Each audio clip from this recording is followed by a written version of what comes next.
And we are back. Oh, we do it. We're doing it. We're doing it. We're doing it live. If we're back, then who's front? Ooh. Maybe that makes you think. I don't know. That scares me. I don't want to think about it. We're asking the deep questions today, folks. Like, what is the meatiest parry sound? It's got to be the third strike one, right? Yeah. I think that's the most... I'm not sure it's the most meaty, but I know it's the most iconic. Yeah, like I said that, and then I was like, I don't know if meaty describes that. I need to hear Wait. I'm trash at fighting games, so I've never parried anyone, so I wouldn't know.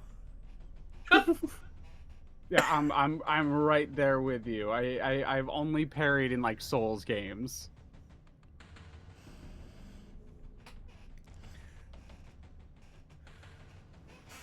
But yeah, I'm one of those traditional... Oh, go ahead. Oh, go ahead. I was gonna say I'm one of those tragic people that I love all the fighting game aesthetic and the culture. I can never participate. Famous last words before I indoctrinate you. This is the problem. You can't say that around Molly or It's And true. you've been saying that It's to me true, for or a I'd year, take it as a Momo, and I'm challenge. still not into fighting games. I mean, I don't know. I don't know. I don't know what to do. I don't know. I haven't like. The unfortunate reality of fighting games is that the majority of the ones are like cost something. So like the most accessible game right now, probably to KO. Or waiting until something goes on sale, so you don't have to spend like $80 on a game you might not like play. True. To XKO, and I refuse to play League again. Like I will not download the Riot client again because I will regress as a person immediately. Yeah, I mean, I just make most people play Street Fighter at this point, probably. Is like where Third Strike Upper is still like the best, I think. I mean, yeah, I mean, I guess I could just be like, hey, guess what? There's this really cool program that lets you play Third Strike with rollback netcode for free. True. That's crazy. I don't really play them as much as I am the biggest hype man for watching them. I can't get people into fighting games unless they're provably a giant furry, because I just play Rivals of the Aether or 2. And Understandable.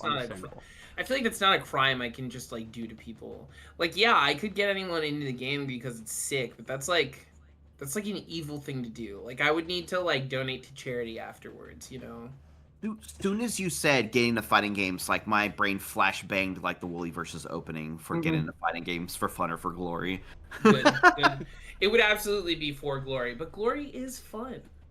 True. Once you get that taste of hitting a cool ass combo and knowing that you did it, it's too good. It's so good. Just be glad I'm not threatening to get you all into the fighting game that Wooly played with Reggie. With respectfully large women. I don't know within that's the what we're first 10 calling minutes them. of the stream, so I cannot call them anything else. Oh, hey. For a second, I thought you were going to reference, like, Infinite Versus or something with Blitz netcode or some shit. Like, I thought that's where you were going. No, I wish that's where I was going. No, we could either do, like, Street Fighter, or we could do, like, Skullgirls or something. Like, there's a lot of good ones out there. When are we getting the Suits fighting game, Leah? When are we getting a fighting game with all of our I've been working real hard on that. Unfortunately, I'm a pixel artist and animator, so that shit takes time. Hey, I'm so, giving yeah, Ryder no, that's Ganation, and I will be the happiest woman alive. It's fine. Rivals 1 is pixel art, so you have a metric of success. You know, you could like True. Yeah, I'm just solo deving this, you know, and I've never made a video game before, so. And you're making it for free, and nobody's paying you. Yeah, exactly, and I'm doing it from scratch. Yo, did you mention Rivals 1? Like, I know people that mod for that game. That game is crazy. The mods for that game are crazy. Everything. That game, like, legitimately scares me. I love that game. It's also terrifying, because I'll go onto the modding community, and it's like, oh, here's all of the Deltarune characters, and then like 40 Sonic OCs with their own suite of balanced moves, and I'm like, what? Then there's Ronald McDonald, which is top meta. Yeah, it's not even lying. It's salty bet Ronald McDonald, and it's like, how am I supposed to compete with this? Oh, we gotta do a salty bet. Oh, we gotta do a salty salty bet's bet fun. at some We point. gotta do a That'd be salty bet nice. We just pile into a call and we just like get popcorn and like root beer and we just fake bet on stuff. That's Yes. my kind of party. My Everyone's favorite doing vice crazy parties. gambling. That's me. See, that's me with Japanese sumo wrestling. Like that shit's so fire. Oh, Sumo's awesome. I haven't watched some of that for a long Sumo time. is so rad. Last time I watched some of that was with Bree. Damn, that's a long time back. All right, Vaughn. We will this group will chat. This group will chat and vamp and bullshit for hours. So you got to take the reins, baby. All right. So who wants to start going us around the horn so we can get to our theme song and get into this very, very frightening boss fight that we have? You know what? I'll start. I'll take the buck of starting. So that it's just easier from week to week. Hi everybody. I'm Punky. I'm also Spinner, which means I get to be a bitch today. We're still within like the first I think we're past the first 5 minutes. I am Punky. I will be playing Spinner, the sometimes truthful, mostly lying, teleporting trickster. You can find me on my Twitch channel, twitch.tv/punky_o_o, or at Blue Sky, which is PUN-KI Punky. You can find me on Saturdays at Tix Dixel's channel doing those who that's your campaign. That's Leah's campaign. I'm not in that one. I'm not in that one. Doing the Lost and the Found. Every other Saturday, and will be next weekend. And here doing Threadbare Suits every other Sunday. And since it's been announced, also on Vaughn's channel, starting in April, Paper Mario. Woo!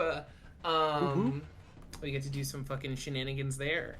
And occasionally on Leah's channel on Mondays. So I'm in a bunch of places that are everywhere except for my own channel. Don't look for me there because I haven't debuted or started streaming yet. That will happen soon, I swear. I will pass it off to Molly because that's it for me. Hey there, it's me. I'm Molly, or Momo, otherwise known as Retro Spectacles, or here in this lovely world of suits as a writer. You can find me on Blue Sky at Retro Spectacles. And I draw stuff sometimes. I don't stream, but I'm here spending time with my lovely friends as this lovely writer, as I love to do. I will toss it over to Skelly. Yo, what's up, everybody? It's me, Scaly Alpha. You can find me on Twitch in Blue Sky under the same names. I'm currently working out the schedule for next week. I'm going to be doing a good number of hangouts with some folks that have been wanting to chill. Mostly palling around and doing a bunch of art. I'll be working on some more Dungeons & Dragons stuff, mostly West March lore consolidation. This is about the only thing I can do on stream, because now the Paper Mario stuff I need to work on, there's going to be some people here that can't see it that stop by, so that'll have to be done behind closed doors, which, yes, April 14th will be the start of Season 2 of the Cosmic Caper Anthologies, which will be found over on Vaughn's channel, as mentioned. And let me just say, so far, with the, Session 0-ish stuff that we've done, it's going to get ridiculous. It's gonna get off the rails real fast. But yeah, that'll do it for me, really. Everything else is pretty much the same as usual. So I will pass it over toward Leah. Hi, I'm Leah. I'm using Thalia. I run this game here. I'm on the other Sunday game, Those Who Wander. I am not in the Saturday game. I am doing Monday things. I am also streaming another Suits game on Thursday. I do some Lancer stuff, at least currently, on Distortion Devil's channel. And I Then after we finish with some Lancer stuff, we'll be returning to Cosmodore's Guide to the Cosmos. So lots of TTRPG stuff. If you like that kind of thing, follow me at Amusing Thalia on any of the social medias where I am at. If you do not see me there, then I am not on there. But I would not be here without our lovely, wonderful, amazing host, Bernard Vaughn. Why, hello and thank you. Hi, you've already found me here at twitch.tv/BurnoutVaughn. You can find me on Blue Sky and YouTube at Burnout Vaughn, over on Patreon, Burnout's Bar. Today I'll be playing Zeitgeist, everyone's favorite mimetic man who, just does things. He follows the memes, does it for the real.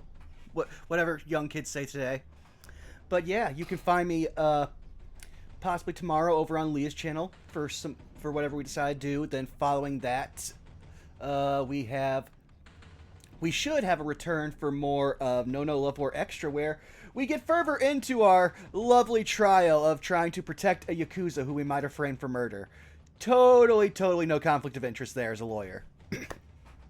But then following that, we should have, I believe, more Threadbare suits next week. I am still figuring out the schedule. I am learning a lot of things recently. Oh, and then we also have, again, like we said, the Cosmic Caper coming in April, so keep an eye out for that. But with all of that, it is now time for us to play our lovely theme song so we can get right on in.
Blah.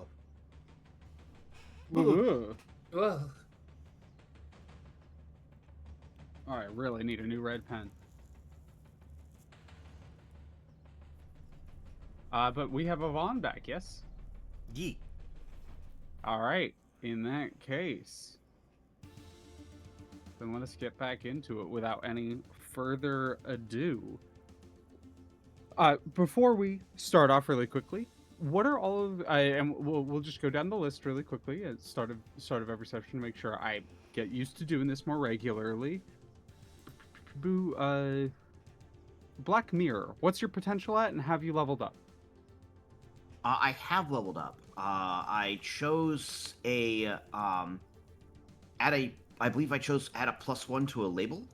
I believe that was one of the options, and I added it to superior for the moment. Alrighty, sounds good.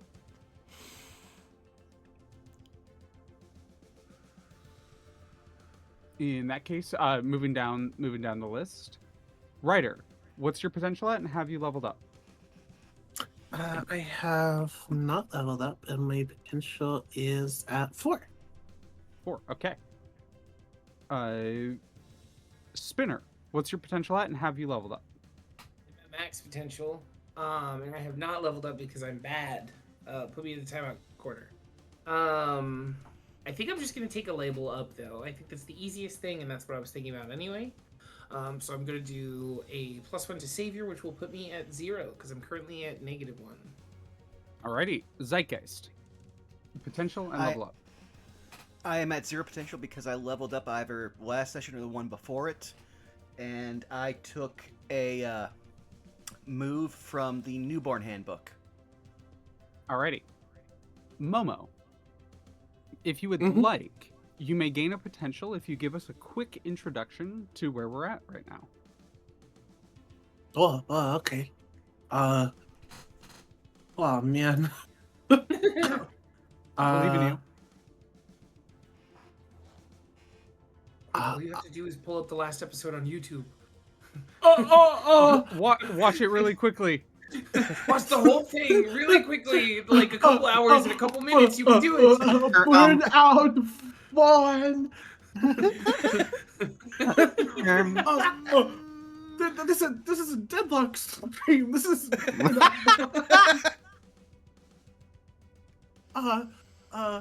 Someone else do it. I'll sacrifice because I'm so airbrained and I've unfortunately just been so busy. You are all right. In that case, I don't mind doing it. It is an option I am doing for people who have the lowest potential. You may do that to gain a potential to kind of keep things. I want to keep things as even keeled as possible. So that's the kind of logic behind that. It is all good. I will at some narrative point during the session today, I may grant you a bonus one if you do not level up, but we will see. It depends. Otherwise, to recap where we left off last time, the heroes, our Vigilante style suits, have moved into the Vigilante house, a location located in the Wash, one of the sections of the city, kind of. It's sort of attached to what is known as New Columbia proper. And it is, for lack of a better term, a capitalist slum. There is still remnants of traditional capitalism, exploitation, landlords, and the like that live in this area. And our suits have decided to, been ordered to, settle down in the area to assist and or discover the whereabouts and fight against the incursion of the IDNI, a interdimensional policing organization that has arrived recently and seems to have a particular interest in certain members of our vigilantes. After introducing themselves to the other members of the Vigilante house and having a couple brief interactions with several NPCs, the party were quickly alerted to an explosion happening nearby, some sort of demolition of some kind. And Ryder, being the speedster that she is, arrives on the scene to see a IDNI agent, an officer, along with many of the grunts from the organization, seemingly dismantling a large building of some sort with unknown intentions. The sergeant themselves, a large, kind of broad-shouldered, masculine figure with kind of thick brown beard, turns around. They got the cigar coming out of the corner of their mouth as they reach up and kind of take a long drag.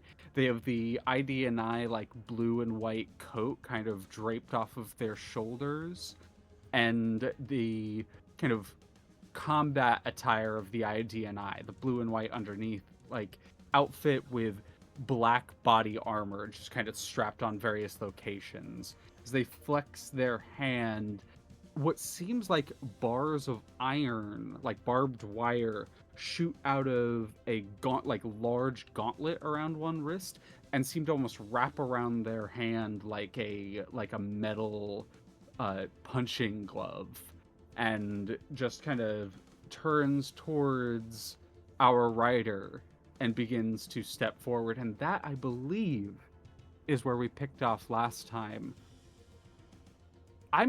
Because Ryder, you were on the scene first, I am gonna hand it off to you. What do you do in this moment right out the gate? What is your initial reaction to the scene? Yeah, so I'm face to face with this big hunkin' guy, yeah? This big He's a hunk of guy, that's for sure. Man. Sorry, don't sexualize the fascists. Don't sexualize the fascists. I mean, the Momo in me wants to blitz him. I just want to be his ass like immediately, but I know that that's not a good idea. I know that the writer would know that that's not a good idea. And sorry, like what does the population of them look like here? Is it just him or like X amount of soldiers from what I recall? There is an entire unit of goons Okay. around him that are all like turning, and they're all pulling it. You've seen this weaponry before, like when they first arrived.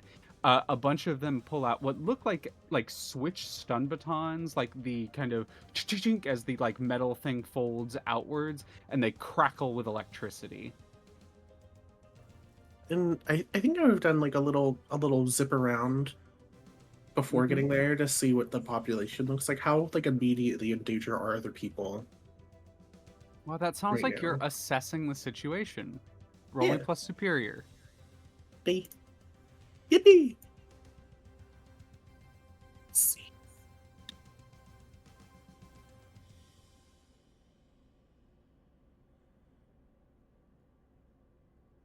Ah, Well, there's your level up. it's true. There's my level up. There is your level up, and I'm actually going to take us to the overmap. Oop. It's not letting me drag you over here. Oh. Okay. What the heck? What the fuck? Sorry, 1 second. Normally lets me like drag people to one thing, but okay, there it is. Just move party ribbon there. What the fuck? Just wanted to fight you a little bit. It really is wanting to fight me.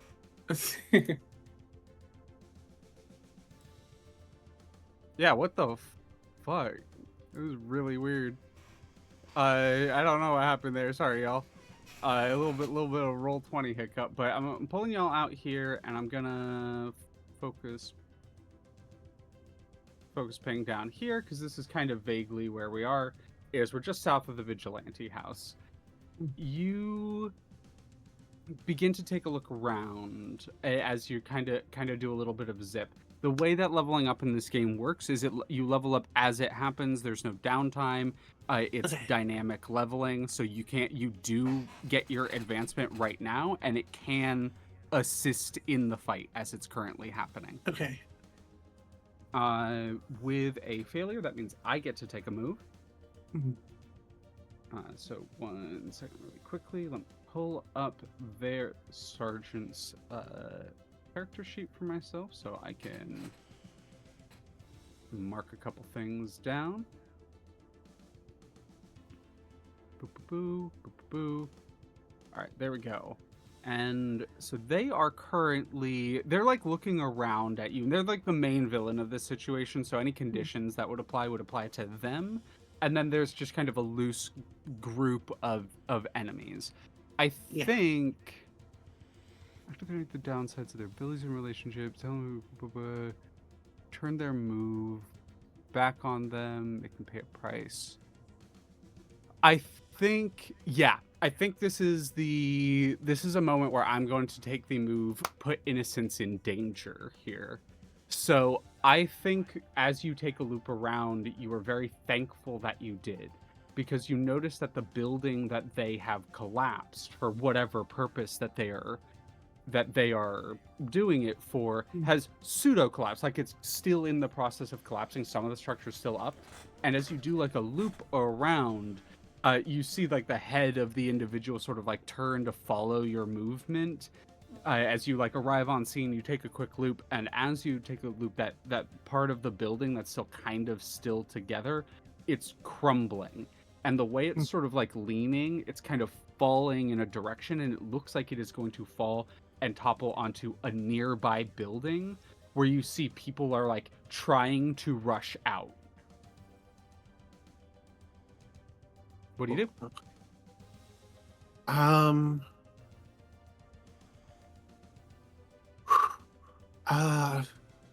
mean, it's.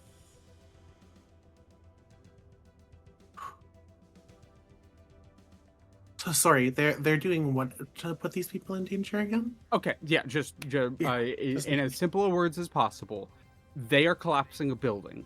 The building still has some structure on it, and has sort of they've collapsed the lower floors. The upper floors that still have structure are starting to like lean and topple, in a direction instead of going directly downwards. The way it is toppling is towards another building where you see civilians are trying to exit, but they're still on some of the upper floors. You see, like, some of the civilians are running out the front door and, like, running down the street away from it, but you still see movement in the upper floors. Oh,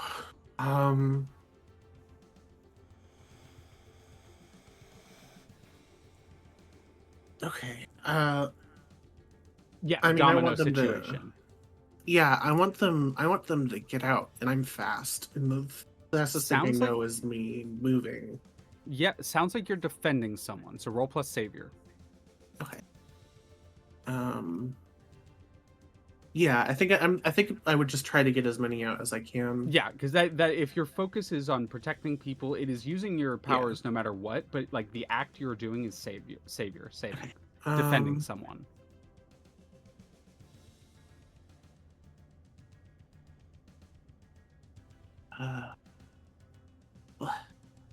Oh. Okay, I'm gonna. So you have made an action. I'm gonna toss this to a moment. So here's something that can happen here. The reason why I pulled us to this over screen is because we're in the middle of a fight, right? So as you directly engage a dangerous target, and at the beginning of a session, y'all will get one team for each of those. So you're up to 5 team total. Here's how team can be. You guys can spend as many team as you want. So what can happen here to make that go from a 5 to a 7, which would be what the bare minimum y'all would need to succeed, is 2 people would need to say, I assist with this, and it would take away 2 team, and you add 2 to that roll. Does anyone want to assist with this roll? 1,000,000%. Yes. Okay, Yeah. Spinner, yes, and Zeitgeist. Okay, those are the first two voices I heard. So both of you are spending a team to do this?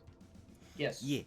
Gonna drop your team back down to 3, and both of you add 1 to that. So Momo, you still mark a potential because that is a miss, but it goes up to a 5 because your team is coming in to assist. Now, both of you, I need you to describe how you step in here and help. Yeah. I mean, honestly, I think this is a pretty good moment of like showing off just why Spinner and Zeitgeist are paired together at least a little bit. Because for as much what's the word that I'm looking for, as chaotic as our communication is, and for as lacking as our chemistry can be sometimes, we are still inevitably very much on the same page, like when it comes to saving people. And I kind of get like a Deadpool and Spider-Man vibe of like, okay, we need to cut the shit and be serious when it like is time to actually save people's lives. And I feel like I don't want to speak for you too much, Vaughn, but I feel like this is just like a moment of both of us kind of like straight face seeing that Ryder may not have this and just kind of stepping in and like, I imagine Spinner's doing a bunch of like teleporting in and out to kind of grab people as like Ryder is like maybe deflecting rubble and stuff. Yeah, and I'd imagine that. So yeah, because you two are like easily faster than Black Mirror. Black Mirror having to arrive with the rest of the crew. Spinner just kind of teleports on scene, and Zeitgeist rocketing in. How does Zeitgeist help? Zeitgeist would immediately just like I imagine there's a bunch more of the IDNI like at the area where they're trying to collapse stuff. I would say he would just use his fist constructs to like barrel through all of them and immediately just go find a place where that needs the most support, and then use the strength of his 2-hand constructs to basically hold the building steady while Spinner and Ryder do their work of evacuating. Alrighty. You are kind of ferrying as best you can. I think a cool like narrative moment that we see is Momo, Ryder, Holly, you are kind of running from room to room, and it's kind of slow motion for you as like rocks are collapsing around you. You push one open, you pick someone up, and you step out of the room, and you look over and you see another door opening and someone about to step out, and like a big piece of rubble is collapsing and it is like falling on top of them. You're already carrying someone, you turn, and then in like a millisecond you see Spinner just appear, grab them, and then the two of them warp out. Whoa. Okay.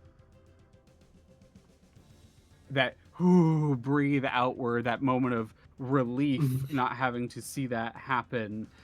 You are worried as you're like going out, as you see another person who went up on top of the roof and is like shaking, etc. You're not sure you can get up there because of the rubble, and we all see Zeitgeist rocket in, pick them up by the shoulders, and drop them on the roof of a nearby building safely.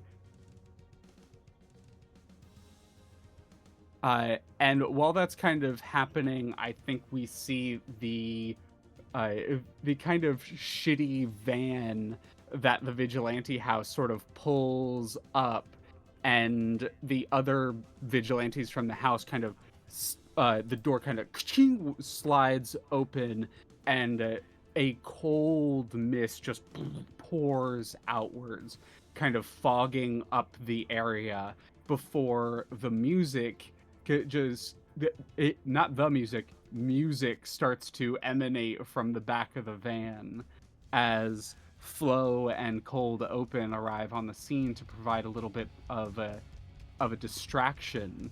And roaring out of the van, we see Party Animal just kind of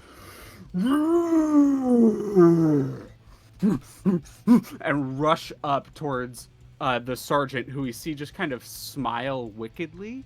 And because of the second failure, I'm going to use his a villain move for him, which is vent through unthinking violence. And we see the sergeant turn and just give like a little bit of like an elated smile towards Party Animal before just faster than you'd expect, like ducking under a swing and uppercutting into Party Animal's gut. There's like that, it's like blood and spit kind of emanates from the mouth. Barbed wire kind of wraps around the lichen and kind of spins them, wraps barbed wire around the lichen, kind of spins them, and just yeets them into a building. The wall kind of collapses, and we see dust as Party Animal disappears. They kind of spit on the ground. Is that the best your dimension can pull off? As Black Mirror, you step out of the back of the van. She would adjust her pince nez as expected. Well, and she would immediately attempt to assess the situation. Yeah, roll and assess the situation. So that is plus superior, I believe.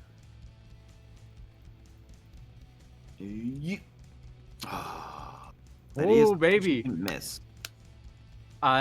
So team can always happen here. That is and team is the equivalent of assisting in these sorts of situations. There isn't an assist action in this game in the same way that there are others. Does anyone want to assist with this? Otherwise, we'll just let it ride, and it's fine to just let it ride. I'm not going to say no to that XP. Hey, yeah, great. I mean, you get the potential either way with how I run this game. You get the potential either way. Oh, okay. So mark a potential regardless. I think I will assist. I think it's important for us to get some information here. Yes. Okay. You will assist. Okay. Marking off a team for y'all.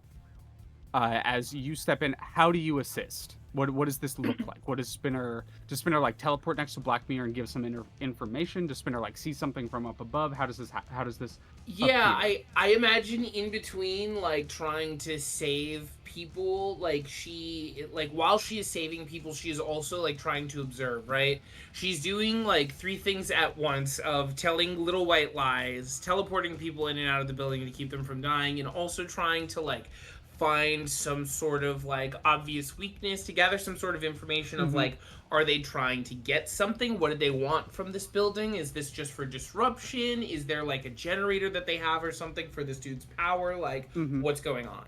So because you are assisting, I am going to have you and Black Mirror decide between the two of you what one assess the situation question. Because it isn't one of you doing this. It isn't just one of you figuring it out. It is you teleporting next to Black Mirror and kind of giving the information you know, and you two coming to a conclusion together. So what is the question you want to ask? Is one of the question allotments the ability to help determine the power set and scale of this individual in particular. Potentially. So here are the questions, and you can always find them in the. They should be pinned, and it's under the basic moves. The PDF for basic moves. It's the assess the situation questions, and here they are. What here can I use to blank? And the blank is the creative option, so that could work there. What here is the biggest threat? What here is in the greatest danger? What here is most vulnerable? And how can you best end this quickly? How can the one that fits is definitely how can we end this quickly would certainly be it. Yeah. So that does go. Yeah, that is different from what you were kind of asking of like, is there a power generator? Is there a weakness? Because that is what is most vulnerable. How can you best end this quickly? Sounds very helpful, but you usually just get very general information for that. Like you'll get a hint as to like what the thing is, what the goal of the situation is. Does that make sense? Because it is more about like kind of giving you, if you're unsure about what's going on, that is when how can we best end this quickly is most helpful, because it's like, okay, give us some more information about what it is and what the goal of this situation is. If you want more specific information, what is most vulnerable, or what can I use to disable this person, would be another way to go about that. I'm down to go with the route of what is most vulnerable here when it comes to assessing this individual. Claire, it seemed good for you? Yeah, I agree. I was gonna say either that or honestly, what is in the greatest danger, because we don't actually know what their goal is. But I think what here is most vulnerable is also more in character for Spinner, trying to figure out the best way to do violence to this motherfucker. Spinner, this makes a lot of sense for you, because you, like Zeitgeist, you don't solely operate on powers in the traditional sense of this setting. You have essentially like tech that is so far advanced that it is indistinguishable from a superpower. And I think that's what you recognize is happening here. It's because you get to see the way he engages with Party Animal and the way he uses the barbed wire that you are able to kind of come to that conclusion. There is a large metal gauntlet that they're wearing, and it blends in with the body armor, and it's barely even a gauntlet. It's more like a brace, like a van brace. It's just on the forearm, and it is larger than you would expect, and it's on both arms, but like proportion wise it's not just his arm. There's a decent amount of tech and mechanics there, and when you saw them kind of flex their fist, barbed wire seemed to shoot out from holes, like little spots where it would almost like thread the wire outwards and wrap it together. And you notice that there's a sort of electrical pulse coming from it, and you think that they might not actually have powers in the traditional sense, or at least the barbed wire isn't one. It's some sort of mechanical device allowing him to have magnetic control over the iron wire itself. And you think that is vulnerable to you. If you can disable that easily cuts their abilities in half. So essentially, the van brace that he's wearing is the like source of manipulating this like wire. Yeah, the barbed wire, the kind of like iron rope that they use to throw Party Animal through the wall, that is being controlled by those gauntlets. It seems to both emanate from and be controlled by those gauntlets that they're wearing.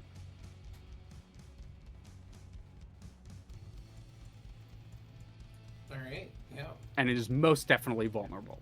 And I think you kind of are like, hey, Black Mirror, do you notice anything weird about those guns? Like that kind of, do you have a line for that, or is it just like that sort of like quick interaction? Yeah, I think like in between like zipping, like she's now doing like 3-way teleporting of like she'll teleport and like drop a person off, then teleport to Black Mirror, then teleport back, and like Black Mirror is getting in like the fraction of seconds, like kind of Doppler effecty, like, hey, do you notice anything about that wire? And Black Mirror kind of staring at it with like that in mind, you start to see it put together. Like, it's after they throw party animal that kind of clicks to you, because you see them flex their wrists in a way, and there's like a little flicker of lights across the gauntlet, and the wire seems to just like almost wrap back, like spool back into the gauntlet. You would say, she would quickly say, that looks more like technology than some kind of power naturally given. Maybe if we could find a way to short circuit it or manipulate it somehow, we can stop him. What do you do, Black Mirror? She will begin to ready her tablet, and she will begin to draw. She will begin to potentially conjure maybe something akin to like a maybe something like a Tesla tower. Mm-hmm. That isn't quite powered up, kind of like setting up the scheme. And she will quickly begin like creating one, essentially. All right, roll me Unleash Your Powers, because Alrighty. this is you reshaping your environment. Pull that. So this Alright. is plus freak. Yeah. Ooh, I'll take it. Oh, that is a full hit. Not only do you do it, there are no conditions required, and there's no unstable or temporary effect from it. You pull out the tablet, and this Tesla tower, this coiled Faraday structure begins to slowly, like line by line, form into existence. We see the Sergeant Irons, kind of turn and look at it and cock an eyebrow as they look towards the van. They give a little bit of a cocky smile before starting to walk towards it menacingly. This now that like a bunch of the initial actions have kind of opened up, I'm gonna toss it back to I think Zeitgeist. You haven't acted specifically in a while. What do you want to do?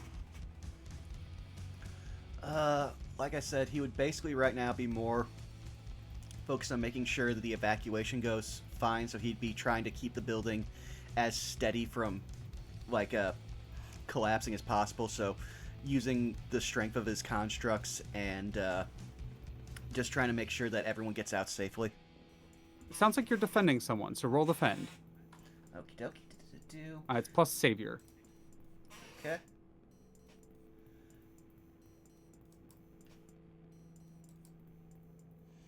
Oof. Oh my, that's not going to be one of those that you want to try to. You guys can't even team that one. All right, so here's what happens with savior. I think with this one I'm going to I'm going to capture someone. Zeitgeist, you are successfully doing that in the sense that like the negative consequence here isn't directly related to that, but you do see as the individual is starting to walk towards Sergeant Irons is starting to walk towards the van where Black Mirror's at. They hold their gauntlet out and they actually shoot hold their palm, like thrust their palm towards Black Mirror, and the iron wires sort of shoot between their like fingers, like the gaps in their fingers, and like almost snake their way towards you, Black Mirror. As they're doing so, your like eyes go wide for a second before you feel a shove from your shoulder, and we all see Heat Sink actually stepping out of the driver's seat of the van, pushing Black Mirror out of the way, getting wrapped up in the wires, and then they close their fist and a huge like surge of electricity arcs down the wires, and we see Heat Sink just before they yank Heat Sink back and just kind of grab Heat Sink by the throat and lift them up, kind of holding them aloft for a second as your team captain is captured. Or not team captain, your handler, I should say.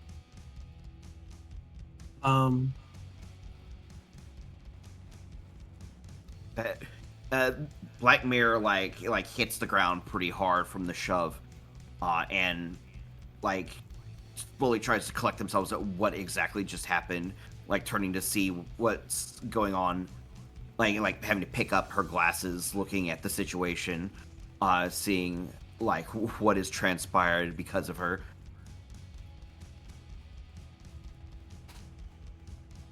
And as you're kind of like, there's that moment of like, huh, Momo, we haven't checked in on you for a minute, Ryder.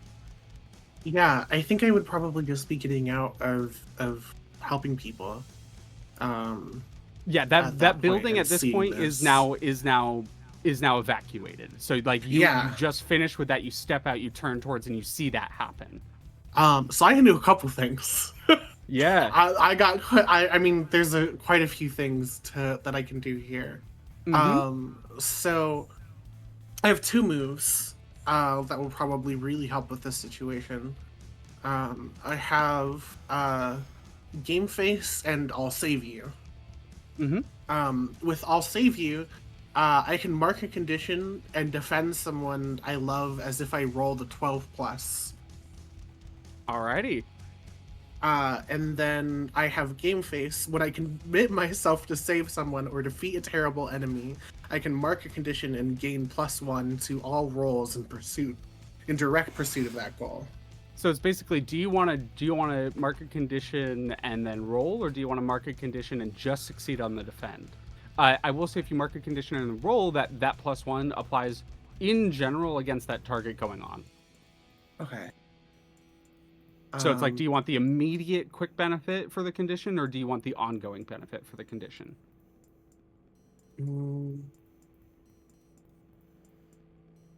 I mean, I just want to get them out of there. Yeah. Okay. So that Something sounds like immediate. you are just spending the condition for the saving them. Yeah. Okay. Cool. What condition are you spending, or are you marking? It's angry. Yeah. Yeah. On a 12 plus for a defend, you not only keep them safe, but you also get to one of the following: add a team to the pool, take influence over them, or clear a condition. I mean, I guess I could just clear the angry right after I do it. Yeah, you can. Like that is how that Yeah. functions.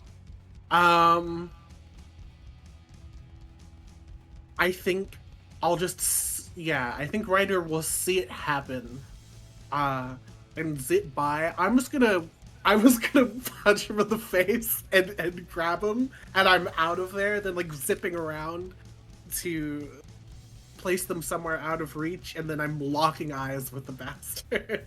Yeah, so I think we see them like reach out with the wires. They grab Heatsink. They pull Heatsink towards. There's the electrical shock, and then as they grab Heatsink by the throat and they're kind of holding Heatsink up, the wires are like retracting into the gauntlet once again. And it's when the wires are fully off of them that we see just the flash of the Rider colors, just that like line of them appearing. There's the like 3 different angles of the crack across the face as you like just hit them across the jaw. You see them, they actually only take like a slight step and the jaw turns, but it's enough for them to let go of Heatsink, who you grab in your arms and in a millisecond are down the street, and you set them down. They're kind of they just give you a thumbs up. Yeah.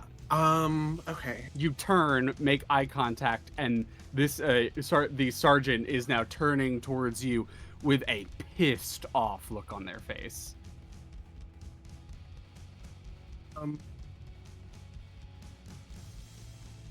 I mean, it's game face mode, baby. I want to beat this guy's ass now.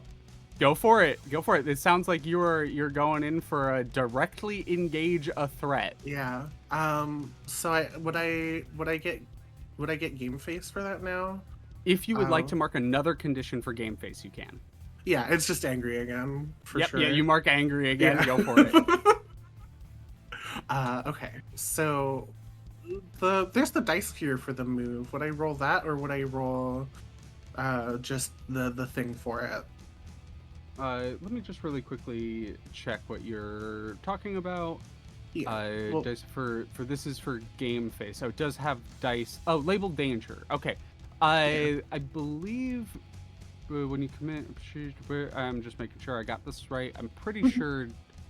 Yeah. Okay. So directly engage a threat is a danger roll. Anyways, all rolls in this are just like one of the stat rolls and with occasional bonuses. So yeah, just roll off the move. yeah, I don't get the +1 from it. Yep, you will. Okay.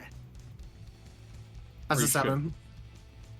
7 plus 1. All right, that's a 7. That's just barely a hit. So you get 7 to 9, click 1. You get to resist or avoid their blows, take something from them, create an opportunity for your allies, or impress, surprise, or frighten the opposition. I will say if you take something from them, you can only take one of their 2 gauntlets, not both of them, because there's already been set up for the other one. So like you wouldn't get their entire gauntlet. They do have like the Lancer equivalent of armament redundancy. I'm gonna create an opportunity so we can get both of them.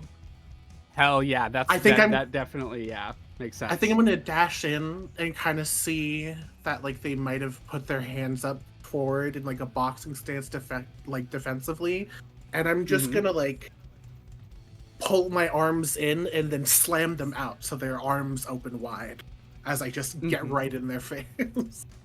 They actually they tuck their elbows close to themselves, but it's not quite a boxer. Like a boxer, they would lift the fists and almost face like the back of the hand towards you. And you probably guess it's from the gauntlets. They almost like bear claw towards you, like open the hands outward, palms facing towards you, in an almost claw-like stance as they ready into like a lower, like preparing for you to strike. But rather than going for that, you like dash behind them, wrap your arms around their like upper shoulders, and they, what are you? And it's in that moment, Black Mirror, you see their arms kind of pinned, like their elbows pinned to their side, and both of the gauntlets, like the vam braces, are just like splayed outwards on either side. Oh, fantastic. Yeah, that is it. I would say that is an opportunity for you to do whatever you're planning with your Tesla tower. Oh, I'd love to. But first, I'm gonna have to flare my power. Yep, sounds like you're unleashing your power. Okay, this is actually going to be wield your powers here. So roll plus freak, and this is going to spend a team as you are taking hold of something vulnerable to you. Okay, I'm unsure to like get the burn I need for my flares. Okay, yeah, go for it. Okay. Oh, if you're using flares, then never mind. I'm not going to necessarily take it away your team because flares let you do a bunch of unique shit. So let's see what you get from your flares. I'll take it. Oh shit. Okay. Hachi mama. Holy. All right. Rear. All right. What? On a 7 to 9 market condition, on a miss, on a hit, hold 3 burn. So that's a full hit. Hold 3 burn. And you can use your burn to use Reality Storm, Shielding, Constructs, or Overcharge. I'll be using that last one as she sees the opening, and it is going to, when I unleash my powers, I'm going to take a +10 on the roll and burn, hold 2 burn, use 2 burn. Yeah, take a 10 plus when you unleash your powers. Okay, so you're unleashing your powers. You're trying to reshape your environment. I'm going to say, so I'm going to give you a choice here. It's still spending your burn, and you may either spend your burn to really quickly checking these. For unleashing your powers, it allows you to overcome an obstacle, reshape your environment, or extend your senses. So it would be no roll. You overcome an obstacle, and the obstacle in this case are the gauntlets that we are applying. Yeah, she's applying like all of her power, creating like a power source necessary to run the Tesla coil, and is just going to target the held out manacles. Hell yeah. The other option I will give you, if you do still want to spend a team, I will allow you not only to take a hold of something vulnerable to you, but I will also allow you to mark a condition on them. Ooh. Yeah, that sounds as if really you would good, directly actually. engage to target. Okay, cool. So if you spend a team to do that, you're going to take something vulnerable, and they mark an additional condition as And I'm going to give you the choice because this is the condition you're marking. What do you think? Do you? They are currently, because all villains have minimum one condition about them, and that dictates what actions they take. So between afraid, guilty, hopeless, or insecure, what additional condition do you want to add to them? If we're taking away one of their major powers that they have, let's make them insecure. Insecure sounds really good to me. Yeah, that makes a lot of sense. Do I get Case, insecure, or do they get insecure? no, they get insecure. So Okay, I just saw it suddenly tick on my sheet. I got scared for a second. You mark a team. Yeah, you mark a team. All right, so I marked off a team for y'all. You spend your 2 burn. So this is like a combo move with Holly pinning the arms down and you powering up the Tesla tower. I think we see you finish drawing the electrical arcs going from the tower to the gauntlets as they arc to the gauntlets in the last moment with your speed, while the electricity is still mid-air connecting from the Tesla tower to the gauntlets. We see in that millisecond that Ryder let go and shove him towards the arcing electricity and step out of the way before the electricity hits, all in that millisecond that's happening. As he gets pushed in, there's the and we see the smoking from the gauntlets happen. They drop to a knee and they breathing heavy, they shoot a hand out towards you, palm outstretched, Blackmere, and maybe you flinch, it's up to you, but there's a spark that comes from the gauntlets and no iron bars shoot out. Their eyes go kind of wide for a second, and they look down, and I'm going to force them to, as a condition has been marked on them, they have to make a move, and I'm going to have them make a move from from their new one, from Insecure. So I'm going to... Oh, okay, yeah. I'm going to have them... Okay, what do you think is more interesting here? I'm going to keep going on you, Skelly. Do you, because this was kind of your setup, do you think that they would be more interesting for you, or the group is welcome to also chime in if one of you really wants something to happen, but do you think it'd be more interesting for them to double down or to doubt?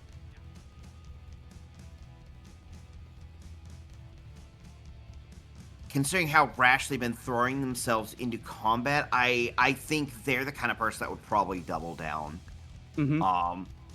They look down at the building behind them that's collapsing that they weren't able to finish doing, at the civilians that are escaping, at the Tesla tower, at their broken things, and they just call over their shoulder, "What are you idiots doing? Get in here and help me!" as the unit of soldiers begins to rush forward to assist. As they double down on broken plans or ideas as their move. And a whole force of their just mook officers are coming in to try to assist the sergeant. It's been a while since we've heard from Spinner, so why don't you go ahead? Perfect. I was gonna say I'd love to. Is there a specific spot that the people are coming from? So they were all sort of surrounding the building, and were using some sort of machines that they've brought with them to demolish the building floor at a time, floor by floor. There are still some techies back there that are probably the mechanics associated with this organization, but they had a bunch of soldiers that were guarding them, and all of that whole unit, I'd say a score of guys at this point, is turning, pulling out those electrified batons and is rushing towards you. And there's that call of a group of people charging. There's "Ah!" as they charge towards the group. I was going to see if maybe I'm going to definitely unleash my powers, and I was going to attempt to reshape my environment, thinking that maybe blocking off their access of entry to the battlefield would be good. But this sounds more like just a overcome an obstacle type situation. Yeah, it sounds like either way you're unleashing your powers. Yes, 1,000,000%. So I will roll plus freak. So unleashing your powers is not in directly fighting them. So this is reshaping or overcoming an obstacle. It could be reshaping the environment because moving enemies around is reshaping the environment in a capacity. So when you roll freak, we'll see what happens. But I am gonna have you describe what it's like as you're essentially delaying or otherwise distracting this group from assisting in this moment if you succeed. And I want to see what that looks like. If you're trying to fight them, that's directly engaging and that's plus danger. I would much rather fight them, so I'm going to So that's directly engage a threat, so that's plus Yeah. danger. I can roll plus superior, but instead I'm going to roll plus danger because my danger is better right now. Fair enough. I think that makes sense. That happened on some label switches last time. That makes sense. Because you're feeling a little reckless at the moment. Oh, baby. Oh, Okay, nice. on a 10 plus you pick 2. So you on a hit you trade blows, but on a 10 plus you get to pick 2. So you can resist or avoid their blows, take something from them, create an opportunity for your allies, or impress, surprise, or frighten the opposition. I'm going to. I do not care about resisting their blows. I'm going to create an opportunity for my allies, and I'm going to frighten the opposition.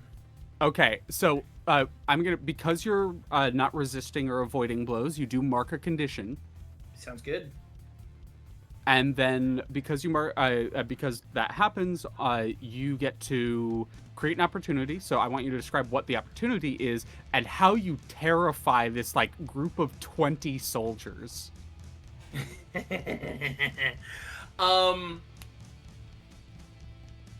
Oh, this is good. This is one of my favorite things to do. I did this in another campaign, and this is like one of my favorite things to pull out because I play a lot of characters who aren't great at fighting but love fighting. I think she like bamfs in front of the wad of them, and like it's just one person versus like 20 or whatever, right? And her only power is teleporting, so they're kind of like nonplussed, right? And I think like one of them goes to take a swing at her, and she just full on like grits her teeth, plants her feet, eats it, so that she can like deliver a like riposte like uppercut to the gut that is just so nasty, and then like bamf above the group, drop him on top of them, and then she starts just like almost like a fucking horror movie, like bamfing in and out behind them, and just like she'll just like donkey punch them in the back of the fucking neck, like kick a dude in the nads. Like she is fighting dirt. She grabs like a brick at some point, like a concrete brick, and just nails the dude with it. Like I she's think fighting what happens dirty. here is like the camera perspective is from one of these goons as they're like rushing up, and we see you just teleport in front of them. You kind of smile. One of the goons on the side of the like camera perspective rushes up and does the smack blow. You respond, teleport above them. We see the person like turn around as the person slams into the ground, but you're no longer there to be seen. We hear a scream from behind the camera as they turn and see you like laying out another one. They go to raise their like baton, but you're already disappeared as there's a scream from behind them again as you are like literally throwing one through another group. 3 come up behind you and like smack you with those electrified batons, and you like drop to your knees for a second. They all rush up towards you like about to like bring down it, but you teleport behind another one of them and hit them with a full German suplex before teleporting above them and hitting them with the like nasty Bruce Lee Enter the Dragon double kick to the gut. As Yeah, we and- see like the morale of this group just they're kind of like slowly one by one sort of like looking around, and I think we see a few of them just starting to just fucking dip. Yeah, I like grab one of the stragglers, like I from behind, like I both of my arms under his pits, and then I just like teleport to like a ledge and essentially like German him off of the ledge, and then like bamf away, and I just kind of like point to the group, and I'm like, I got this one, guys. We hear a Wilhelm like, yeah, and I'm gonna say the opportunity I'm making for my allies is just that, you know, big bad. they calls can for keep help. fight. Yeah, they can keep fighting without interruption. Yep. Yep, absolutely. So while Spinner's taking care of that, I think it's been a while since we've heard from Zeitgeist. What's Zeitgeist doing? Well, assuming that the building is now no longer a threat, I would say Zeitgeist would probably rocket into the sky, and he would use the minor illusion powers of his cowl to make a big, like, bright explosive like thing just to get everyone's attention. And he would just yell out to the group, "Hey, y'all remember that new power I showed you?" At which point he is then going to try to tackle the captain or sergeant or whatever. Mm-hmm. And I would like to unleash my powers. Alrighty. And right before he does that, though, he'll just whisper to the guy, "Hey, do they have One Piece where you come from?" As I will use Yeah, the I power love got last- Akainu. At which point he'll go, "Well, I prefer crocodile, and I'm going to attempt to absorb the liquid just like I did last session." Alrighty. So you're attempting to, like, absorb liquid from them as a person? Yep. That Forward is to not that. unleash your powers, homeboy. I love you very much, but that is not unleashing your powers. That is directly engaging a threat. Ah, okay. Because Then that is physically attacking an individual. Unleashing your powers is more for, like, affecting the environment, doing something creative to assist with the situation or to set up some ally. If you are, like, trying to grab them by the throat and drag their moisture out of them, a la Let's crocodile. overcome an obstacle. That could be an opponent, right? I don't know about that. I don't think obstacle means kill a dude. Well, I'm not trying to I kill, I'm mean- just trying to Well, dehydrate him severely. He's not killing him. He's just making him really thirsty. Sometimes you just gotta drink a guy. Sometimes you just gotta drink a guy, you know? I mean, I think even then, making them thirsty, that's creating an opportunity for your allies, which is still directly engaging a threat, right? Okay. I mean, yeah. Alright, so that's danger. Here goes. You're killing me today. Oh, dear. No. That is a one. Oh, that does just say, plus "Oh one. dear," when it happens. Minus It does one. just say, "Oh dear, holy shit." Oh! Okay. Ba-ba-ba. Okay. I'm gonna say. What happened? I'm kind of deciding between a couple moves here. Oh no, this is absolutely what I do. Oh no. Yeah. So this is one of those things. So I'm gonna give you a choice here, Vaughn, about what happens with this. So it is either going to be activate the downsides of your abilities, turn your move back on you, or show the costs of collateral damage. Which do you think is most interesting right now? Remind me what the first one was. Activate the downsides of your abilities. Well, since we don't have an established version of that, let's find out. I think that you learn here that if someone believes hard enough that you won't affect them with your ability, it just doesn't work. Well then. And as you grip them, because your power, the power that gives you the, like, special unique shit, it is purely based on belief, right?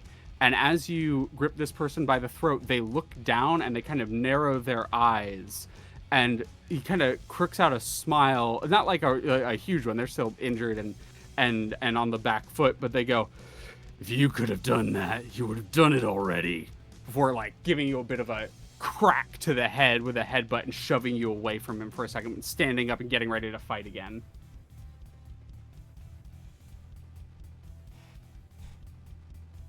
Okay.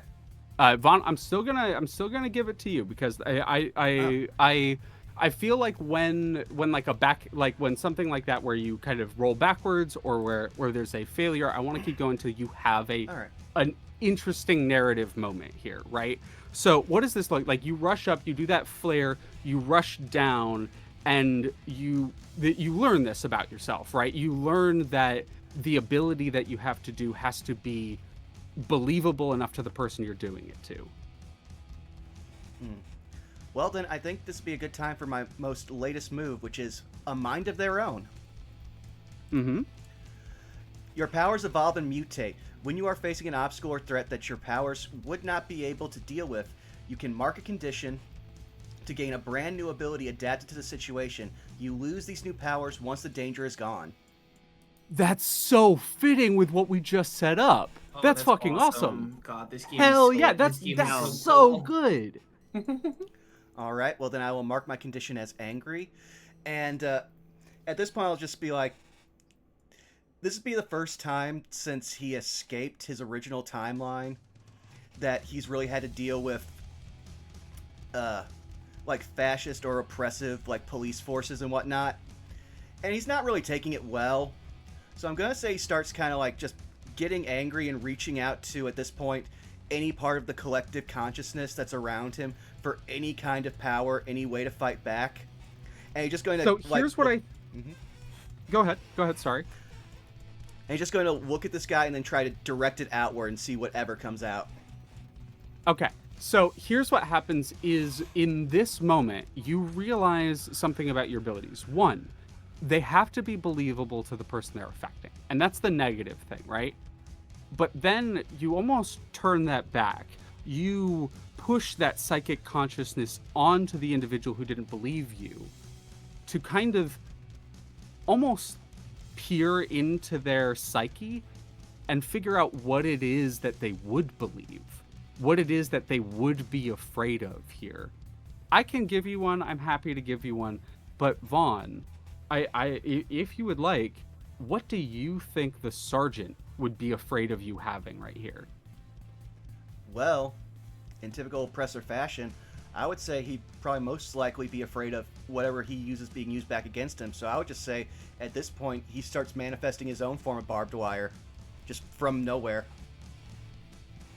I almost like, and it's kind of a play off of like the like hard light, the like fists you summon, the like giant cartoon fists you summon, where like you rear back in the same motion and just a mass of this tangling wire appears, and we see his eyes go wide for a second, and that is the new power that you have. I'm gonna have you roll directly engage a threat again, but I'm gonna give you a +2 on this roll.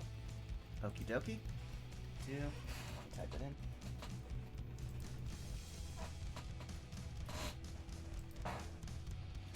There we go. Yo. There we go. There we go.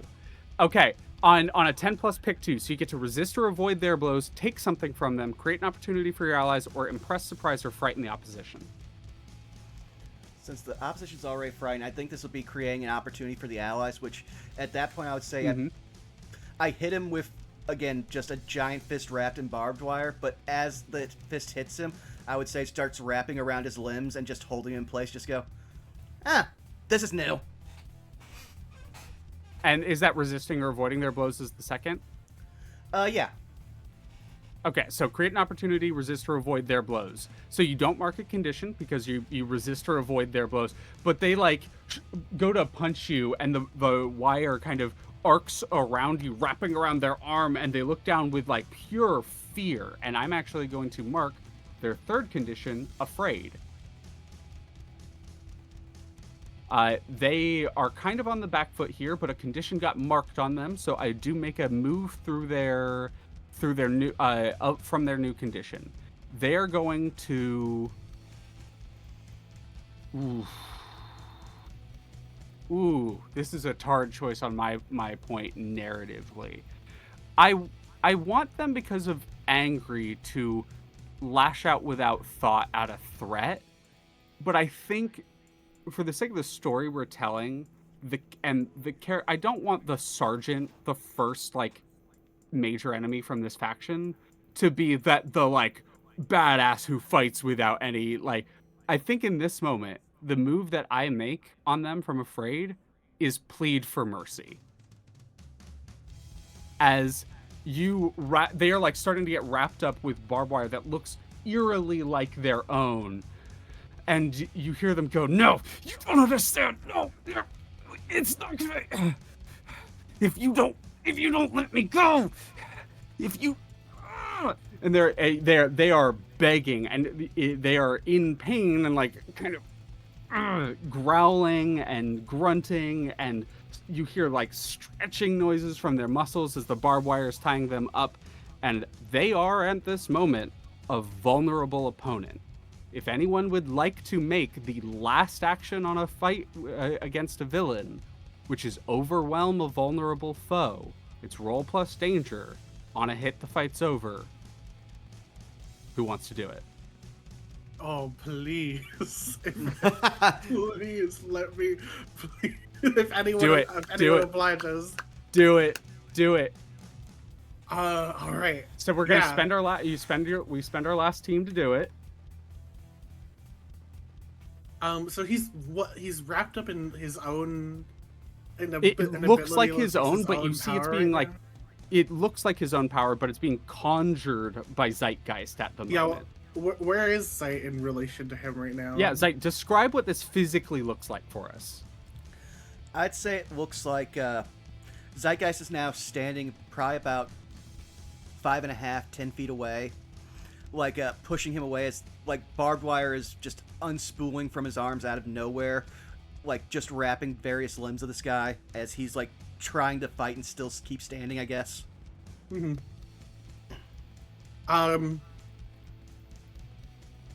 I think in contrast to the amount of speed that Ryder usually moves with, I'm just walking slowly towards him. I was gonna look down at him and wait to see what his reaction is and see if he's still gonna cower and be a little pussy. Surprisingly strong. He's like begging in this moment, but he looks up at you and he strains against the barbed wire, and Zeitgeist, you actually like wrap the barbed wire around your arms and you are fighting against him as he's like standing up and like pulling against it, trying to move towards Ryder, like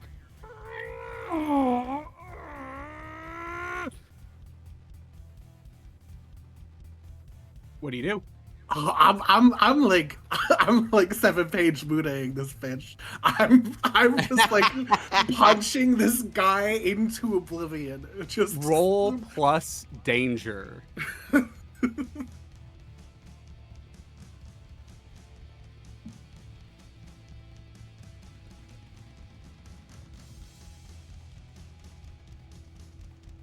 He's thinking about it. Is thinking. There's the 5. There's the 5. So, here is what can happen. Is did that include your +1 from your already previously engaging? From your yes. move. So that did include your +1 from your move. Yes. All right. Let me just read something really quickly, because there are a couple things that can potentially happen here to assist. One of them is add team. What are you really planning? Gain influence. If you do also comfort. Okay. The things that can happen here in order to potentially make this work is, rather than normal. So we don't have team to add, so you guys can't just say I assist because it would require a team to spend. That being said, Zeitgeist, can you roll me plus Savior? Okay.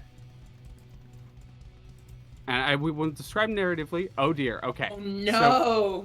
So here's what happened. Here's what happens. You Muda them brutally. Like that doesn't not happen, but it doesn't end the fight. I mean, I could.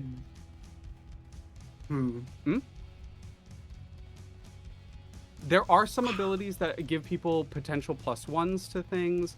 Yeah. I don't know if anyone has moves that allow them to do that. There are moves that allow them to do that. So I would say, everyone, feel free to take a moment and look through your abilities if you have any moves that assist others. That being said, this isn't necessarily, everything's over. That is always an option, Momo. It is. That is always an option. If you took it on a level up, you can You got to level up at the start of the session. You can absolutely do that. I don't know if you've taken that level up yet, but Yeah. I have, because I got the. Because let's see. Well, Moment of Truth is an advancement you have to take. Yeah. I can do it. Yeah, because I haven't used anything. Yeah. Yeah. So if you took something and you'd like to swap it out for your Moment of Truth, absolutely. Yeah, And if you haven't used it, yeah, absolutely, that makes sense. I'll do that. Cool. So I'm totally Okay. fine with that. Okay. Both of you still mark potential for the failures. Yeah. And Right. narratively, here's what happens. So you go to punch, and at the last second, they're like straining, like Zeitgeist, you're straining against them with the barbed wire. And you go to punch them, and at the last second, they put all their body weight into it and move the barbed wire in front of the punch. And your punch, so fast, so strong, snaps the like Zeitgeist's barbed wire, gives them that arm, which allows them to rip off, and they go to start running essentially, as they kind of yell to the group, retreat for now, and the group their like unit begins to scatter, and as they begin to move away, you see them pull out, as this was something that Vaughn established for them. They kind of whip their jacket to the side, and they have a bunch of utility items, and they're reaching for one of them. Momo, are you taking your moment here? Yeah, I'll do it. Go ahead. This is where everyone else shuts the fuck up. Momo, it's your scene. All right. It's just instinct at this point. There's no thinking about it. It's just flow and movement. It's the job. It's what you need to do in order to get it done. I'm going to zip around the crowd of these stupid little lackeys in a way that will just knock them off their feet. They're like bowling pins. And I can't stand how annoying this shit is, or the fact that I'm dealing with interdimensional fascists. And I see how much of a coward this main interdimensional fascist is, and I know I need to make a statement against them immediately. So I will bowling pin all these stupid motherfuckers, and then get face to face immediately with the main guy who's running away again. I'm doing the same thing again. I'm going to successfully 7-page move this bastard. It's the last thing I do.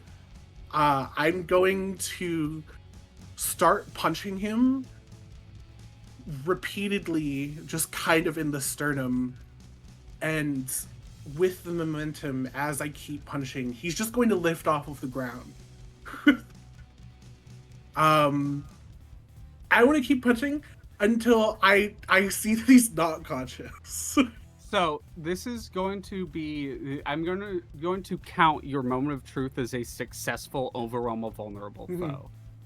As you kind of, in a flash, in a cloud of dust appear in front of them as they're reaching down for this thing, they look up at you and just give a, "Who are you?" What do you say right before you deliver the 7-page Muda? I'm just another writer. Crack! Crack! Crack! Crack! And it just gets faster and faster as Holly, I should say, you begin obliterating this individual. Now you got a choice here with an overwhelm the vulnerable foe. Do you take a powerful blow and turn? Do you cause serious collateral damage? Or, what I'm pretty sure the answer is, do you hurt your foe more than you intended? I mean, yeah. Yeah. It sounds like it's the last one. Crack! Crack! quack, quack, quack, quack, quack, quack, quack, as we see the kind of Mortal Kombat X-rays as the bones begin turning to dust under the blows. The armor, the body armor all around him cracking, falling to metallic pieces onto the ground. They get lifted up into the air and tatters of their jacket are just getting torn off. The speed causing a glow, a heat glow from where you're hitting, burning through the shirt, scorching the chest before one final blow just lands in the chest, in the sternum. And what happens? Do they get launched a distance? Do they go through a wall? What happens there?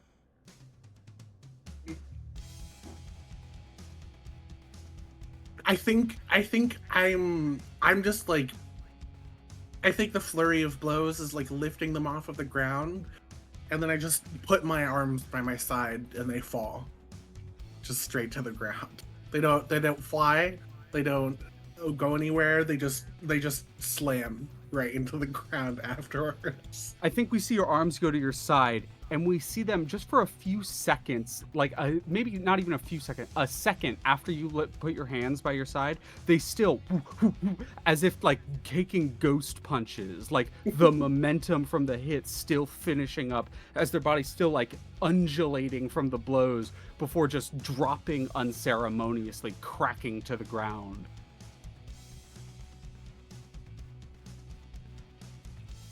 And the kind of scraping, the kind of calling from the soldiers as they disappear into the... as one or two of them who have already ran away prior to you bowling pinning them, make their way rushing off into the streets.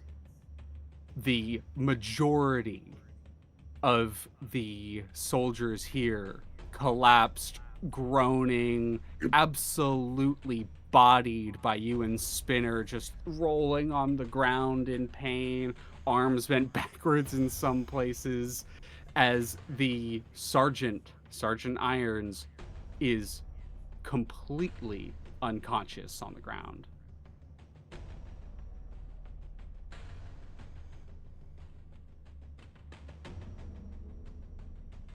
And we're going to take a quick break here, as I have to take a piss. Yeah. Me too, and I know the perfect place to do it. We will be right back, y'all. One sec. Yo, I really thought more people would laugh at that, so now I just feel weird about saying that because that's I'm gonna have to where I'm going to piss, and I'm like, it was on the fascist gang, it was on the fascist, but you know now I'm kind of like, well, you know, no, it's actually in the bathroom. It is actually in the bathroom. I'll be right back. Oh, I've always wanted to do that to somebody. Hell yeah.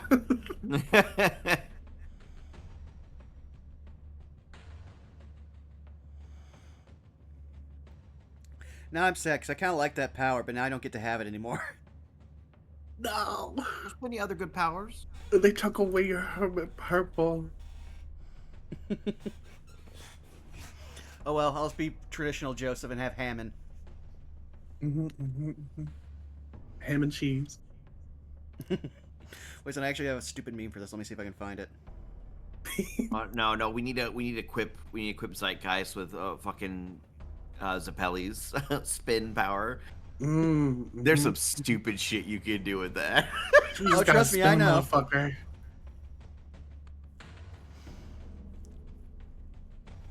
Sadly, Zeitgeist is probably my least likely character to yell, "Hell, fuck you, fall off your horse." It's so funny that like your entire ability is like what people think you can do, because you can just look, because I can just look at Ryder and be like, "You're a nerd. What do you know? What's cool?"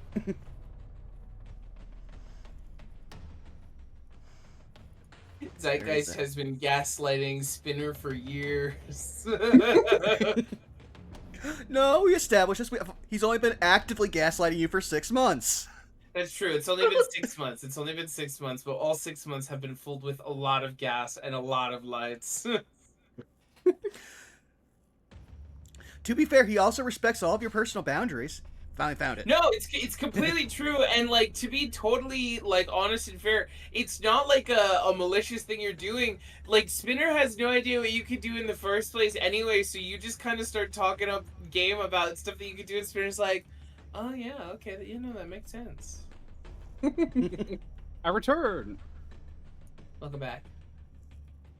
We all good to go? Mm-hmm. I'm just thinking about how, in truth to Black Mirror's name, we BM'd the hell out of that.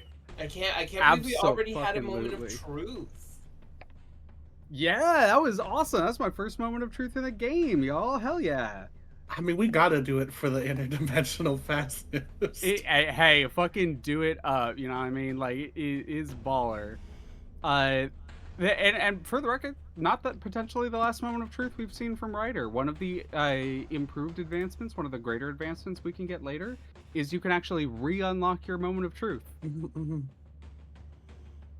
It also does, yeah, make the most sense for you to get it early.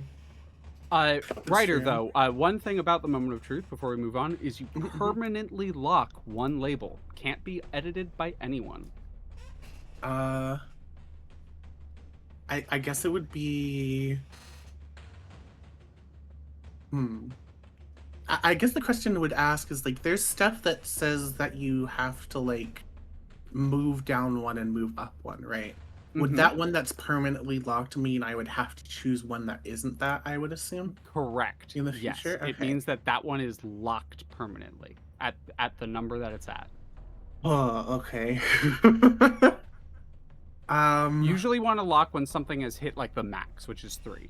Yeah, which would be mundane for me. Because it is That's a plus really 3. smart one too, because you Yeah. swap it whenever you do some of your abilities. Then yeah, I guess there's a little check mark here. Yep, that locks it. I also have a question. I have an answer. I had the condition insecure. Mhm. I would like to petition that throwing myself against a group of 20 guys and willingly taking blows from them to do damage to them would maybe Without be talking taking... to your team. would Take maybe full be hardy taking action without talking to foolhardy your team. action. Yeah, that clears your insecure. Does anyone have any other condition clear requirements that they have? Well, I wanted to ask something about the sheet, because I noticed like during the fight when the sergeant was getting conditions, my sheet was also getting those conditions. I wasn't sure if my sheet was getting checked by accident. Yeah. I tend not to mark conditions on a character. Let me try refreshing roll 20, because like I got afraid and insecure when I saw them get ticked during the roleplay. I was like, huh? Oh shit, that was my bad. Afraid and insecure, I believe. I was supposed to be clicking those on the sergeants, and I accidentally pulled yours. And Okay. that. Yep, no, they're supposed to be on the sergeant. That's my bad. Okay, I just wanted to check that. That's all. And I'm assuming because I beat the shit out of that guy, I'm not angry anymore. What's the clear requirement for anger? Hurt someone or break something important. Yeah. You know what? You literally, like, the move you took was I hurt them more than intended. So yeah, absolutely. I think the first scene we come back to is we see Heatsink walk up to the like unconscious body of the sergeant and kind of give them just like a swift kick to the chest. Look up at you, Holly. Yeah, I don't know if we're gonna be getting much out of this guy. There's like a Bamf and Spinner's next to both of you and looks at both of you guys and looks at him and goes, "Is he out?" I mean, he's alive, but I'm pretty sure his entire rib cage, sternum are shattered into oblivion. He won't be talking for a really long time. Hey, listen, it's been a while. Spinner goes, "Oh, he's alive," and then looks at him and immediately kicks him as hard as she can in the side of his fucking abdomen. And she's going to keep doing it until someone stops her. Stop. Heatsink does not stop you. If I- heatsink doesn't stop, I'll stop. I'll start saying stop, and I'm like, Actually, oh, Heatsink looks at you expectantly. Like when Spinner starts kicking, Heatsink looks at you, Holly. stop, please. What? Sorry, I couldn't hear you over the sound of a fascist getting what they deserve. I know, but we need him because we don't know what they're doing. But I mean, they just like Heatsink just said he can't talk, so and Spinner like lifts her foot to like stomp on maybe a spot she shouldn't be stomping. Please. She pauses. She looks at her foot. She looks at you. And she goes, fine. And she walks away, and then she goes, hold on, and turns around and kicks him one more time really hard in the nads, and then goes, now I'm done. I felt that, and DM, I'd like to clear angry. Yeah, sure. I think that's fine. Yeah. Thank you. You broke something important. You did both. I'm checking all the boxes. I really want to make sure, I really want to make sure. Meanwhile, I like to attempt until to keep using my powers until they fade away, to try to at least use the barbed wire to secure as many of these guys mooks from getting away as possible, if any of them are still moving. Yeah, a couple of them are like trying to get up and move away, and you just send the barbed wire at it, wraps a bunch of them up, and not long after we see Cold Open step out of the van and kind of put ice manacles on a bunch of them to kind of keep them from getting away. A bit more permanent than your quickly fading barbed wire.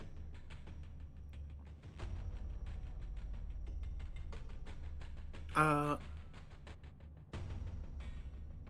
think I will just like run a perimeter and make sure that I can nab any of the fuckers who still might be nabbable. Yeah, I think that is going to be... That's overcoming an obstacle, isn't it? You're not really... So roll Unleash Your Powers, because this is like you speed stirring around trying to find them. Okay. Goofy. Unfortunately, in this context, they've either gone into buildings, like you weren't sure where a couple of them have gone. You were a bit focused on obliterating the sergeant, and you do know that a couple started running away when Spinner was dealing with the group. So some of them have had a decent enough of a head start that even though you're faster, you just don't know where they've gone.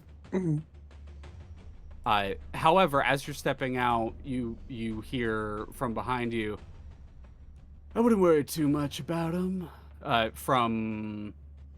This would be coming from Flo, the kind of rocker stepping out of the van with their guitar on their shoulder. They might get some news back to whatever their headquarters are, but any signals they would have been trying to send out for reinforcements or anything, I made sure to take care of when we arrived. I had a sonic barrier down over the place while we were fighting. Huh. Well, that's useful. Thank you. Anytime. I have an idea for something. Go ahead. It's because I only just remembered it. I just want Zeit to immediately stop dead in his tracks and just go, I'm trying to remember their name. Oh crap, we forgot about Polly. At which point I want to believe As you that see Zeit... turn... Go ahead. I want to believe that since we didn't bring it up earlier, but Zeit brought her, put her on a building where she'd have a good view from the top to record everything, but just left her up there. As we see her coming out of one of the nearby buildings, and she's coming out backwards, and she's turning, and there are a couple of angry looking individuals, and she seems to be coming out of a laundromat of some kind. And one of them is yelling, "You're not supposed to be back there. How did you get back there? The roof is right." I'm so sorry. I'm so sorry. I did not mean to. I had no way of getting. I'm so sorry. She kind of turns. They're like, "Get the fuck out of there!" And she kind of closes the door. There's the little ting-ting, and she runs. I got the footage. I got the footage. The footage? What did you get footage of? She's holding like one of those like video cameras, and she kind of flips it towards you, and it's of your guys' fight.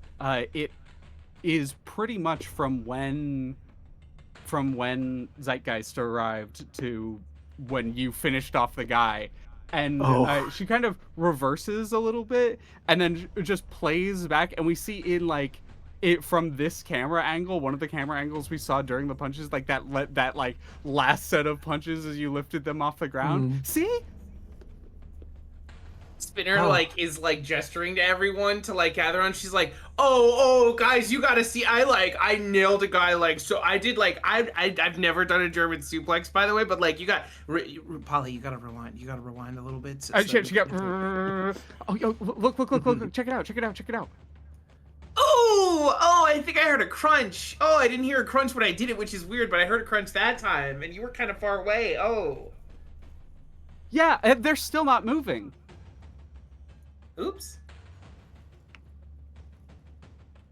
You hear Heatsink go, "We're in the wash, and they're not from the. We're in the wash, and they're not from this dimension. I don't think there'll be any paperwork." That's... Oh yeah, paperwork. Huh. I'll say I'm gonna like have to do a lot of Zeitgeist that, is- aren't I? And why do you think we're out here and not in the city proper? Sometimes, especially with these kinds of groups, we got to get our hands dirty, and let's just say official suits channels are a little bit more gentle.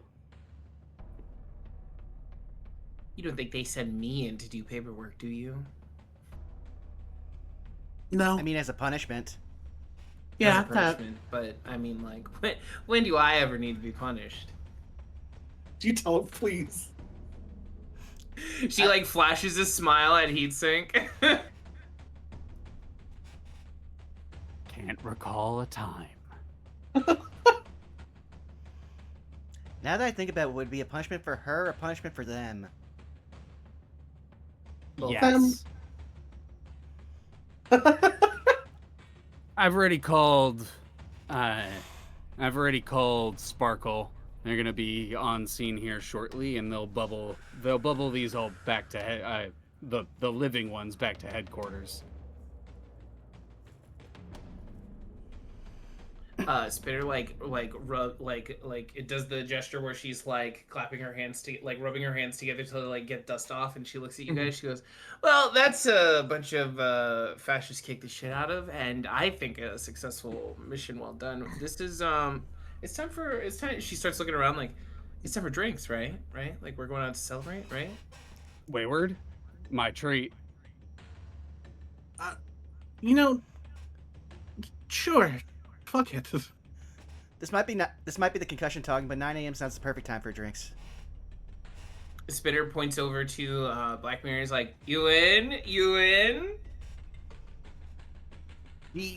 She looks like still kind of like dusting herself off a little bit from the knockdown earlier, and looks around like, you want me to come for drinks? I mean, like I'm gonna get like some trashy shit. And it's kind of a dive, so like we could stop and get you like a bottle of wine. You kind of seem like you might be a little bit more fancy than like a dive bar. But like, yeah, I mean, you should come drink with us. I mean, if we want to go somewhere fancier and keep getting in trouble, stares at you, Spinner, as she says that. There's always the Mint.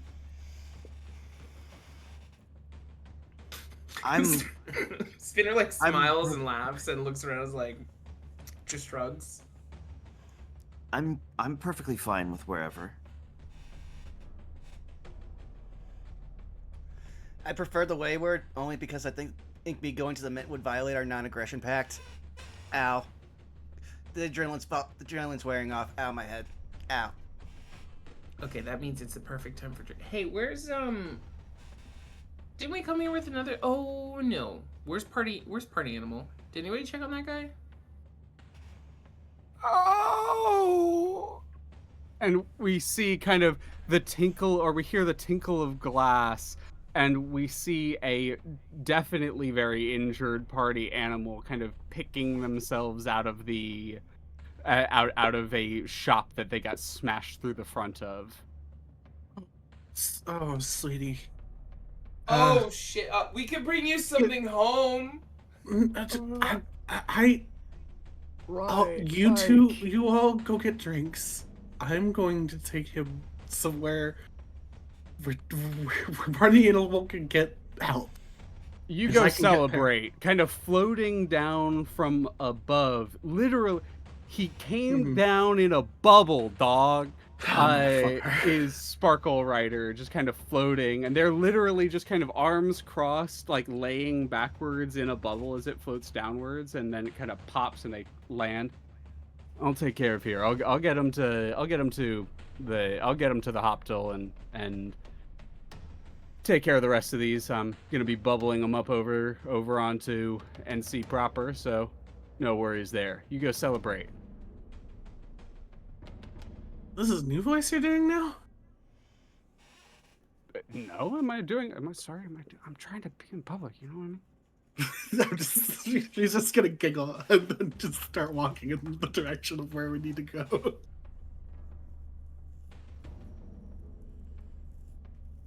God damn it! You gotta keep giving me shit. Okay, I was trying to.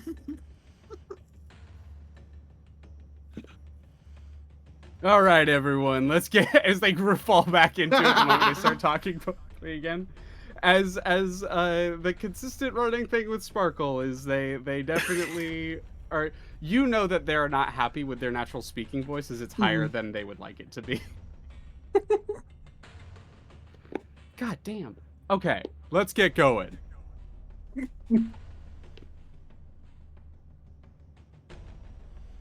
And begins to one by one bubble the various injured fascists and kind of float them off the ground a little bit.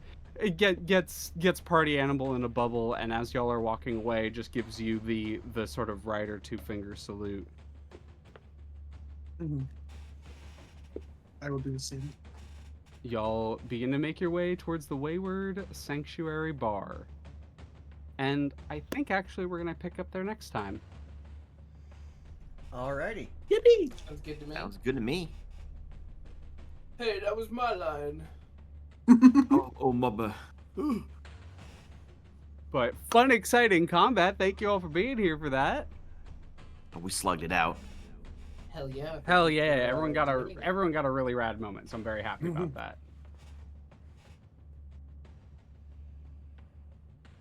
This was good. Oh, I go to hit them with the crocodile ability. I don't believe it. Well, then I got your ability reversal was so that was awesome. I was very That was so very cool. good. That's like the moment that you know like the game that you're playing is sick as fuck. Like we were fucking electrocuted a guy. That was awesome. That was so cool. Oh, this is a fun system. I'm enjoying this system. I'm definitely starting to get into the flow of the system a little bit more as I do it more. It's it's fun. It is very fun. And you know what's more fun? Playing it with all of you. Thank you all for being here. Yeah, thanks for running. Of course, thank you for having us. Alrighty, I think. Oh, I just remembered something that sending ourselves out of here. I just remembered we always forget to do the after the session go around team stuff. Thank you for reminding me. Thank you. I am trying to be better about that. I was like, I feel like I'm forgetting something. You are correct. End of session. Go down the line. Black Mirror. Did you grow closer to the team, own image of yourself, or away from the team? I would say in this particular case, own an image of myself just this once. Yeah, that makes sense. So, explain how you see yourself and why, and then shift one label up and another down. Trying to grow into the image of being able to use her powers more coherently with her established team. Yeah. So having more direct control over your abilities and having your plan go very functionally and very practically this time. I think that makes a lot of sense. Fabulous. I will raise Freak up because I think that makes sense. Yeah, raise freak and then you lower a different one. Hell yeah. Moving on, Ryder. Closer to team, imager yourself away from the team. I think closer to the team. Yeah.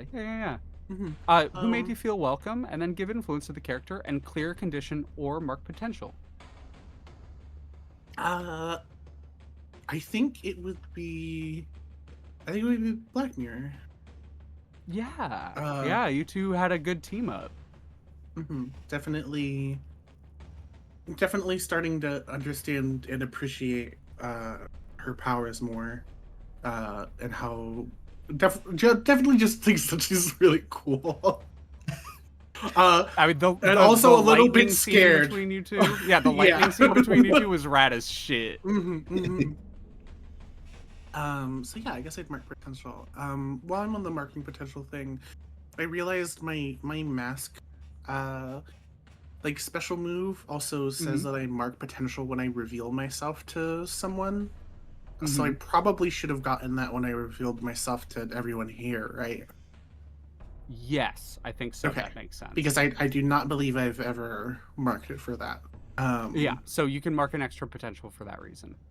Okay, so I am at 4 now. Cool. Awesome. Mm. Moving on. Sorry. Something. Oh my god! I closed the wrong sheet. I remember basically. Spinner, closer to the team. Away from the team. Own imagery yourself. Part of me wants to stay away from the team because everybody had like a cool, but no. I had a cool moment with everybody saving everyone in the beginning, and also nothing brings the gang together like beating the piss out of some fucking fascists. I mean, this could be own image of yourself in this context. It could be, but I think closer to the team makes sense. Yeah, you did have a little bit more rapport with Heatsink this time, and I think as a note on that, you would have seen Heatsink when you were kicking the person down. You would have seen Heatsink kind of smile at you, and I don't know if you recall, but right as she walked up to check him, she also kicked him while she was down. So when she saw you doing it, you would have seen just like a crook of a smile in the corner of her mouth. Yeah, I don't think Spinner will ever tell, but I think part of the impetus for like feeling like she like always wanted to just kick the shit out of this guy even though he was down, but she saw Heatsink go to do it and then was like, oh, that's the like I can do it, like that's my pass. Yeah, absolutely was your pass. Like teacher wanted to kick the guy while he was down too, so that means I get to do it. Absolutely. Amazing. Yeah, awesome. Yeah, so I guess Heatsink made me feel more welcome. And there's no influence for you, but regardless, it is still the person made you feel welcome. Right. There's no influence, so Heatsink either chooses to mark potential ? Or choose an advantage, or not choose an advantage, mark a condition on me. Or clear condition or mark potential, yeah. Well, that's what I get to do. When someone gets influence over me, it's not that they just don't get nothing, it's that they either choose mark potential or inflict a condition on me. Oh, okay. So rather than gaining influence for Heatsink will... You know what? Heatsink will give you potential. Hell yeah, okay. Is that... Hold on, let me make sure... She sees a lot of your potential. Others cannot take influence over you. If they would, instead they choose mark potential or inflict. So I'm worried that this means that Heatsink would have to inflict a condition on me, since as an NPC she cannot mark potential. Oh, okay, that does make sense. Okay, I think Oh, so they get to mark. Okay, I understand now. Now. It's worded. So it's a little confusing. Yeah. It is worded a little confusing. The nomad is one of the more confusing because of how the potential works. I think because they welcomed you, the guilt is coming back. Yeah, that makes sense. It's starting to the actual like feelings of, oh, this is what I could have had or this is what I did have. Like it's reminding you of that, right? So I think the guilt is starting to creep back into the back of your mind. All right, and then I will mark potential instead of clearing a condition. Awesome. Sounds good. And lastly, but certainly not leastly, Zeitgeist. I think given the back and forth we had with the sergeant, that Zeitgeist grew into his image of himself. Hell yeah. So does that increase my In which case, and if you're going to image yourself, you explain how you see yourself and why, and then shift one label up and another down. Okay. I would say that having everything that like happened, like he's mastering more of the idea of getting people to believe in him on the spot, whereas a lot of the time it was him going out of his way to engineer situations where he could convince people he had a power so he could draw on it from the ether. So now he's just having to like convince people on the spot. It's making him think more about how he probably presents himself. Yeah, I think that makes a lot of sense. So going a little bit from, oh, I have, these abilities, and almost like leaning away from the gaslighting and leaning away from the, oh, convincing people I have these abilities at all times, and more the using the heat of the moment, the psychic field in that moment. I like that. I like that a lot, actually. Now I'm just trying to think here because I can't lower mundane any lower. So I think the one I will. I think I will lower my freak by 1, and then I will raise my danger up to 0. Sounds good. Freak by 1, danger to 0. Ooh.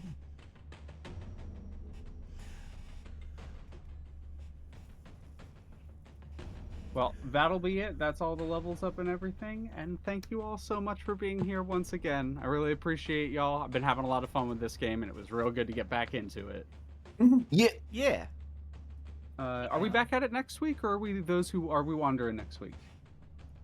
I will have I think to we're check. wandering next week, if I recall. I think you're wandering. Yeah, we will get back, and I will keep people posted as of Blue Sky for people following stream. But with that out of the way, how about we de-introduce ourselves? And I think I found someone for us to raid. Yippee! Hell yeah.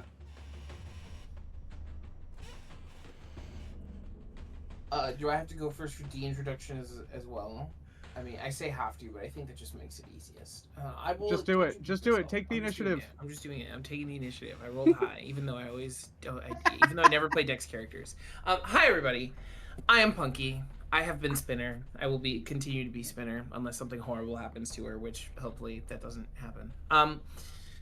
You can find me at twitch.tv /punky_o_o, except we will only find my beautiful profile picture there.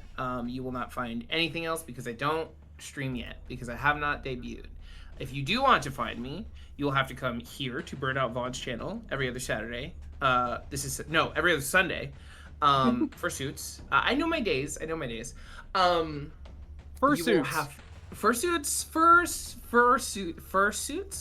I am a monkey, but that's anyway.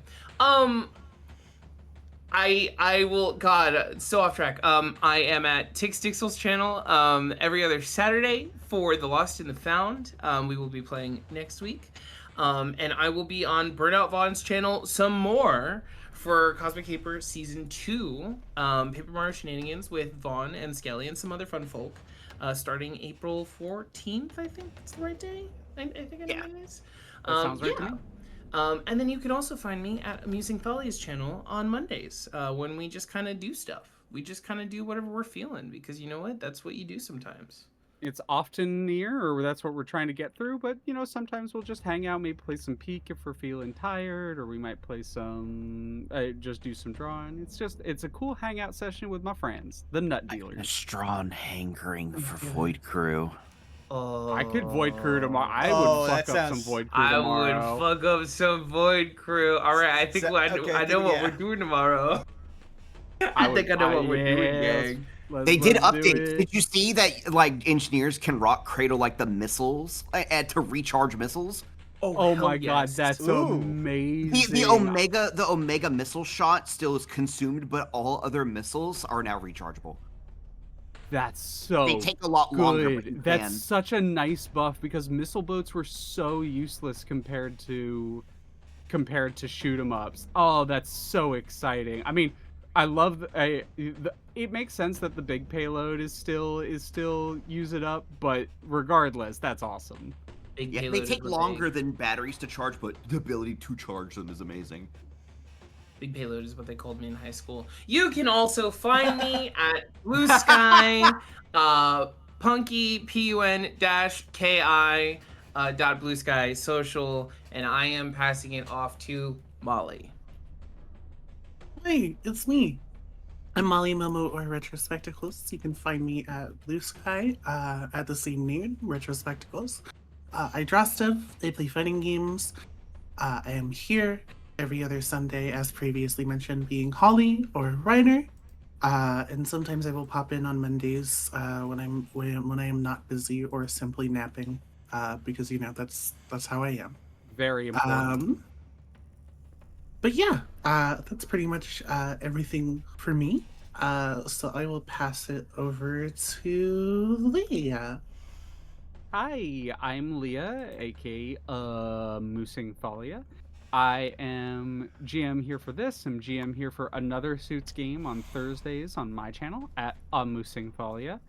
I further also run games on Fridays on Distortion Devil channel, Connor's channel, a good friend of ours, and this channel, for either Lancer right now, but usually some high space fantasy D&D games. If any of that sounds interesting, you can follow me or find me on social medias. Otherwise, I'm just happy to be here playing games with friends. I do some other streams during the week, like Void Crew tomorrow, but those are a little bit more just up in the air. So I just hang out with friends. But that's all the stuff I'm doing. Skelly, did you go? I have not yet. Then passing it to you. Yay, I'm Leah's favorite. Totally not because I'm the last person technically needed to pass to. Absolutely not. I wouldn't even think of it. Hi everybody, I'm Scaly Alpha. I can be found on Twitch and Blue Sky under the same names. When I'm not here, most Sundays for one tabletop game or the other, I can usually be found on my own streams pretty much every day of the week. Either doing lots of art, lots of tabletop or tabletop prep, or playing various types of fun games. Like it sounds like Void Crew's happening tomorrow. Yep. See, was there anything else? I'm hanging out Tuesday because we're gonna be actually talking some paper D&D stuff and just hanging out with Fringe Type on Tuesday. I had forgotten to mention that at the start. Yeah, I'm hanging out with the puzzler himself. And I'm hanging out with some more friends on Thursday as well. As we do kind of like a collaborative work tank, which is going to be a good time. But yeah, that's me. I will pass it over to Vaughn. Yeah, hi, you've already found me here at twitch.tv/BurnoutVaughn. You can find me on Blue Sky and YouTube at Burnout Vaughn, over on Patreon, Burnout's Bar.